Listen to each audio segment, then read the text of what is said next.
அஸ்ஸலாமு அலைக்கும் ரஹ்மத்துல்லாஹி வபரகாத்துஹும். அல்ஹம்துலில்லாஹ். இன்றைக்கு பதிவில் நம்ம வாழ்க்கையை மாற்றி அமைக்கக்கூடிய பூர்த்தி ஆக்கக்கூடிய நல்ல வஜிபாவை பார்க்க போகிறோம். இது நிறைய பேர் தெரியாமல் சின்ன அமல் சொல்லி கொடுங்க சொன்னீங்க இல்லையா, அவங்களுக்கு இந்த அமல் போதுமானது. வெறும் 5 நிமிடம் கண்களை மூடி இந்த திக்ரு எண்ணிக்கை கணக்கில்லாமல் சொன்னீங்களா, நம்ம கேட்குறத விடவும் சிறந்ததை கொடுத்துக்கிட்டே இருப்பான். செல்வத்தில் இருக்கலாம், அன்பு விஷயம், நிம்மதி, சந்தோஷம், இந்த மாதிரி எதை விரும்பினாலும் இந்த வஜிபா போதுமானது. அன்பு சகோதரர் நல்லடியார்களே, நாம் தினமும் மஸ்ஜிதுக்கு செல்கிறோம், தொழுகிறோம், மீண்டும் வெளியே வருகிறோம். ஆனால் ஒரு சிறிய துவா இருக்கிறது. அது நபி ஸல்லல்லாஹு அலைஹி வஸல்லம் அவர்கள் மஸ்ஜிதிலிருந்து வெளியே வரும்போது சொல்வார்கள். அந்த துவா தான் அல்லாஹும்ம இன்னி அஸ்ஸலுக மின் ஃபல்லிக. யா அல்லாஹ், உன் அருளிலிருந்தும் உன் கருணையிலிருந்தும் நான் கேட்கிறேன். இந்த துவா சிறியது, ஆனால் அதன் கருத்து மிகவும் பெரியது. இந்த துவாவின் ஆழமான கருத்து, நாம் அல்லாஹ்விடம் என்ன கேட்கிறோம்? யா அல்லாஹ், உன் அருள், உன் ஃபதுல். அல்லாஹ்வின் ஃபதுல் என்றால் என்ன?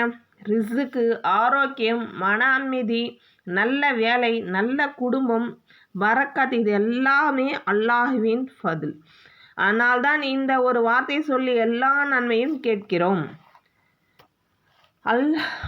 ரொம்ப சின்ன துவா இது. ரிஸ்க்குக்காக ஓதலாம். நிம்மதி, சந்தோஷம் விஷயத்தை கூட தேடிக்கிட்டே இருக்கீங்கன்னா இதை ஓதுங்க. ஒரு வேலை கிடைக்கலனா இதை ஓதுங்க. எதுவாக இருந்தாலும் சரி, இந்த வார்த்தை அல்லாஹ்விடம் பெற்று தரும். அப்படிப்பட்ட வார்த்தை. இந்த வார்த்தையை நீங்கள் கண்களை மூடிட்டு ஒரு 10 நிமிஷம் இல்லை 5 நிமிஷம் எவ்வளோ ஓதுறீங்க, அல்லாஹ் சிறந்தது. நீங்கள் ஓதிக்கிட்டே இருக்கணும், நம்பிக்கையுடனும் ஓதணும். நம்பிக்கை எவ்வளோ வைக்கிறீங்களோ அல்லாஹ் மேலே, அல்லாஹ் உங்களுக்கு சிறந்ததை கொடுப்பான்.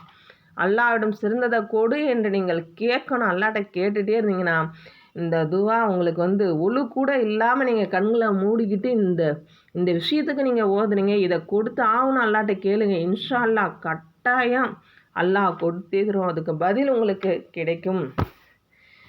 பதில் ஓதி முடித்து நியத்து வைக்கலாம். இந்த விஷயத்தில் கூட சிறந்ததை கொடு எல்லாம் முன்னாடி நியத்து வைக்கலாம், பின்னாடி நியத்து வைக்கலாம். எப்படி வேணாலும் உறுதியான நியத்தோடு, எவ்வளோ உறுதியாக இருக்கீங்களோ அவ்வளோ உறுதியாக நீங்கள் கேட்குறீங்கன்னா யார்கிட்ட கேட்க போகிறோம்? என்ன கேட்க போகிறோம்? தெளிவாக கேட்கணும். அது அல்லாஹ்ட்ட கேட்க போகிறோம் உறுதியான ஈமானோட. எப்படி உறுதி? அந்த உறுதியான ஈமானோட நீங்கள் கேட்கணும். கண்களை மூடி கேளுங்க. அல்லாஹ் நிச்சயம் கொடுப்பான். நம்பிக்கை வேண்டும், வாழ்க்கை மாற்றும். நம்ம நம்பிக்கை அல்லாஹும் கருணையும் இருந்துச்சுன்னா நம்மளோட வாழ்க்கையில் மேஜிக் நடக்கிறது சில நிமிடங்கள் இருந்தால் போதும். இன்ஷா அல்லாஹ் இந்த அழகான வார்த்தையை சொல்லாமா நம்ம தேவையை கேட்கலாம். கேளுங்க, அதிகமாக கேளுங்க. கண்டிப்பாக அல்லாஹ் தாலா நமக்கு சிறந்ததிலும் சிறந்ததை தருவான். அப்படிப்பட்ட ஒரு திக்ரு நபி ஸல்லல்லாஹு அலைஹி வஸல்லம் சொன்னார்கள். வெளியே வரும்போது இந்த துவா ஓதியிருக்காங்க. அப்போ எல்லாம் இந்த உலக வாழ்க்கை உன் அருளை எனக்கு தா. ஒரு பெரிய நம்ம வேலைக்கு போகிறோம், வியாபாரம் செய்கிறோம், கடை நடத்துகிறோம், ஆனால் உண்மையில் ரிஸ்க்கு தருவன் யார்? அல்லாஹு தான். அதனால்தான் நாம் சொல்ல வேண்டும், யா அல்லாஹ், எனக்கு உன் அருளை கூறு அப்படின்னு சொல்லணும். இந்த துவா நீங்கள் அடிக்கடி ஓதுனா ரிஸ்க்கு, பரக்கத், வேலைகள் எளிதாகும், மன அமைதி பெறும், அல்லாஹ்வின் ரஹமத்தை கிடைக்கும். இது உங்களுக்கு அப்படிப்பட்ட துவா. நீங்கள் ஓதுங்க. ஓதிட்டு அல்லாஹ்ட்ட நம்பிக்கையோடு கேளுங்க. கேட்டிங்கன்னா அல்லாஹும் உங்களுக்கு தருவான். இந்த துவா